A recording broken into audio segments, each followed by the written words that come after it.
Welcome to our YouTube channel, The Learning World.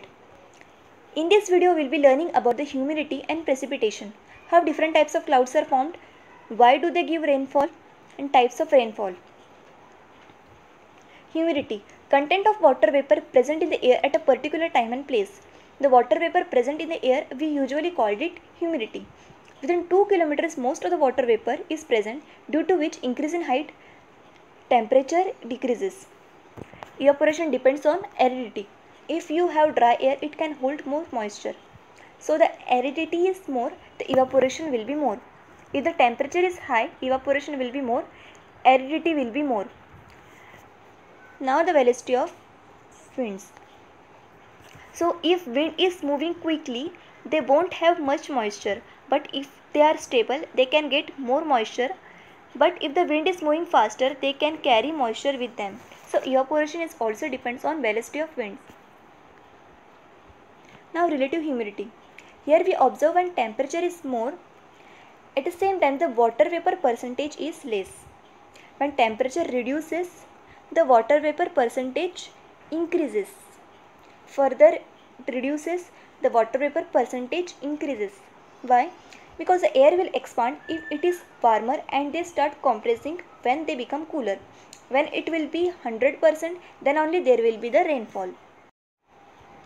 In this, whenever you heat ice, it becomes water. It takes the energy inside. It takes energy from surrounding and usually becomes liquid. Again you heat it, it becomes gas. So again you have to add heat from surrounding. So whether you have to convert solid to liquid, you have to add heat. Same, whether you have to convert liquid to gas, you have to add heat. When it is moving from gas to liquid, that is we have to cool it. Cooling means we have to release heat out. Moving from liquid to solid, you have to cool it. Cooling means energy release, heat is moving out. In the case of liquid to gas, we usually evaporating. The meaning of evaporation is absorbing heat. So whether we convert solid to liquid, liquid to gas, they are absorbing heat from surrounding. Whenever moving from gas to liquid, liquid to solid, it releases heat to the surrounding, and this is a heat engine requires for cyclones. So when there is evaporation, heat is absorbed by the surrounding, and in the condensation process usually releases heat which is useful for cyclone. Now absolute humidity. The total weight of moisture content per volume of air at definite temperature is called absolute humidity. Let's say in this particular place how much moisture is present is what absolute humidity actually means. The ratio of absolute humidity to the humidity capacity is known as relative humidity. Now what is humidity capacity? Let us assume you have volume of air. So how much water vapor it can hold is humidity capacity. Let's say an example, the humidity capacity is 100, but how much it is holding? Let's say 28. So relative humidity will be 28 upon 100, that is 28%.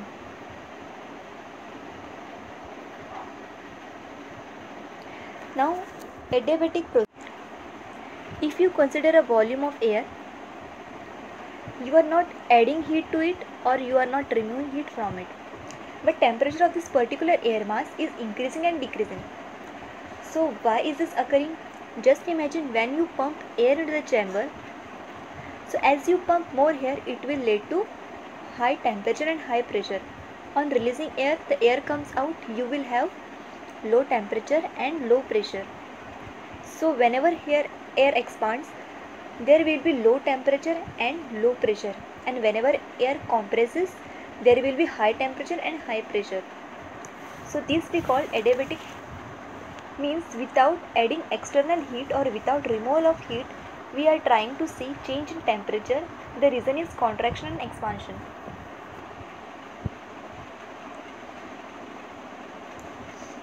Now how clouds are formed? Let's see with a small example. Consider this is an air mass.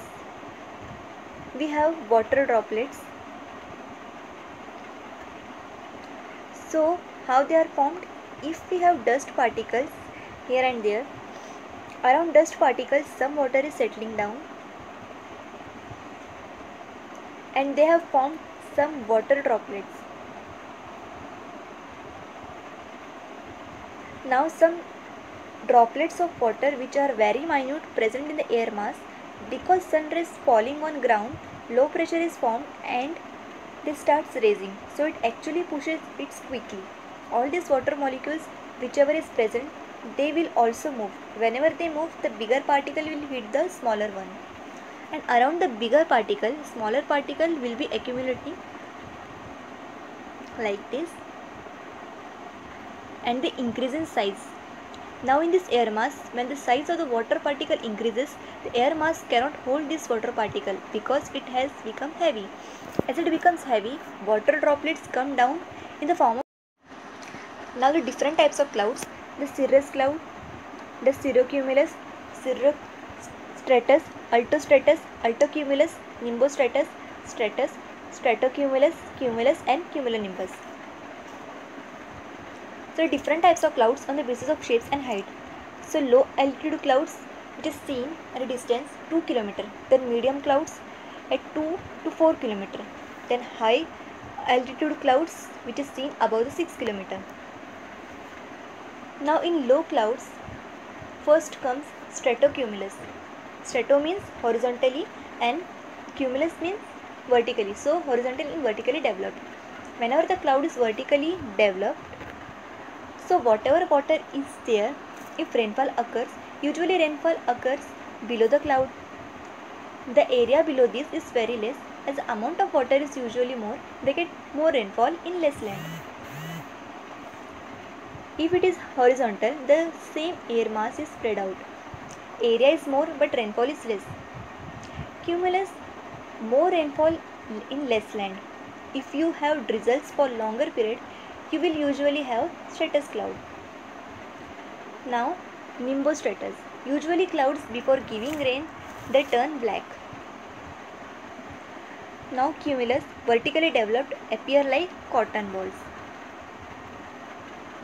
Stratus, they horizontally developed and they cover most of the region. Now in cumulonimbus, it is vertically developed and black in color. Thunderstorms, lightnings, all these are associated with the cumulonimbus clouds. They extend from 2 to 6 km sometimes. The ice particles, it is present here. So when ice come down, it increases in size. As the distance between the cloud and land is less, usually it comes down and falls as a hailstorm. Now for medium altitude clouds, the altocumulus and altostratus. So first one is altocumulus. It is like cotton ball shape, and the altostratus horizontally developed, usually associated with the cyclones. Now high clouds, that is cirrus, cirrocumulus and cirrostratus. So first one is cirrus. High altitude clouds above 6 km. It is smoky type, and whenever it is observed, we usually say cyclone is coming. As it is present above 6 km, As it is present above 6 km, ice particles will be usually present in these clouds. As they are made up of ice particles, whenever sunlight falls on it, reflection, refraction and all this usually takes place. The second one is cirrocumulus.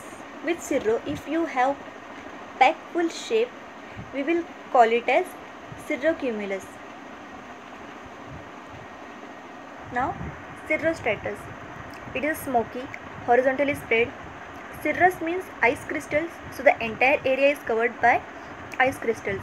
So whenever moonlight or sunlight falls on it, you will see this rainbow color surrounding. So you will get this circular rainbow called as halo. With sun it is called as solar halo. With moon it is called as lunar halo. Halo is associated with the cirrostratus. Convection and rainfall. The sun rays falling on land, the land get heated and it rises. Whenever it rises, we usually get the air whichever is present there.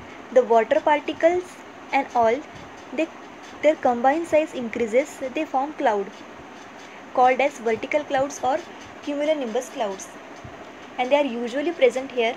They are associated with the thunderstorm.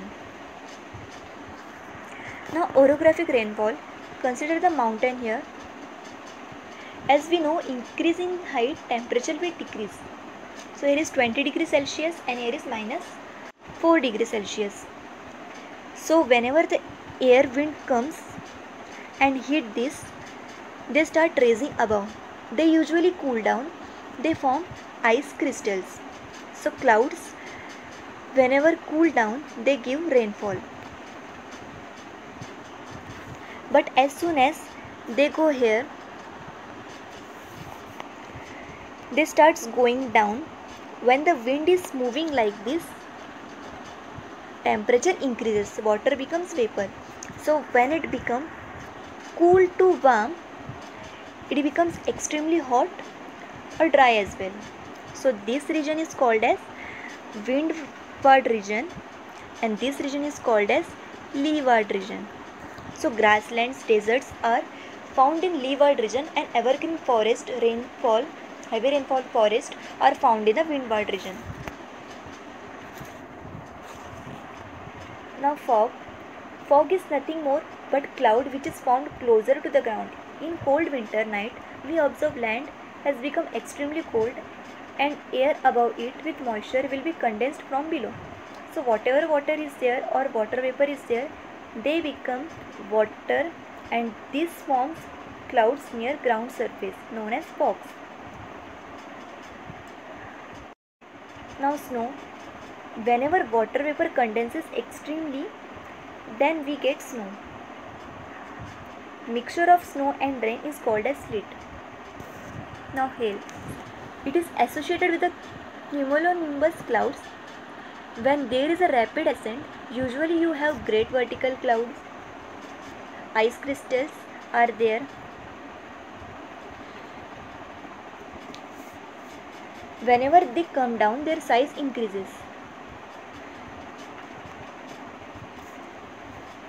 And if the land is closer, the size crystals as they come down, they fall as hail. Now we are done with our video. We have completed all the topics which we have mentioned earlier. So thanks for watching.